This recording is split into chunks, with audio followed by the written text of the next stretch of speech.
पुणे नाशिक महामार्गावरच्या नारायणगावजवळ एक भीषण अपघात झालाय। भरधाव टेम्पोनं प्रवासी कार आणि एसटीला धडक दिली। यामध्ये 9 प्रवाशांचा मृत्यू झाला तर 3 प्रवासी जखमी झालेत। मृतांचा आकडा आणखी वाढण्याची भीती वर्तवण्यात येते।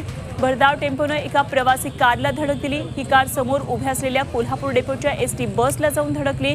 आयशर आणि बसच्या मध्ये कारचा चक्काचूर झाला आणि यामधील 12 प्रवासी गंभीर जखमी झालेत। 9 प्रवाशांचा जागीच मृत्यू झालाय आणि या दुर्घटनेमुळे अवैध प्रवासी वाहतुकीचा मुद्दा पुन्हा एकदा आता ऐरणीवर आलेला आहे।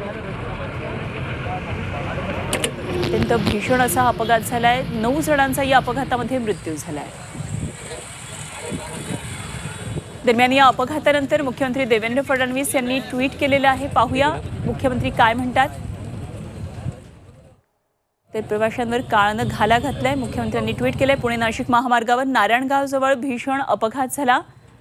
या अपघातात 9 कामगारांचा मृत्यू झाल्याची घटना ही अतिशय दुर्दैवी आहे। मी त्यांना भावपूर्ण श्रद्धांजली अर्पण करतो। कुटुंबियांच्या दुःखात आम्ही सहभागी आहोत। जखमींच्या प्रकृतीत लवकर सुधारणा व्हावी अशी प्रार्थना करतो। मृतांच्या वारसांना 5 लाख रुपये मुख्यमंत्री सहाय्यता निधीतून देण्यात येईल। देवेंद्र फडणवीस यांनी ही घोषणा केली आहे।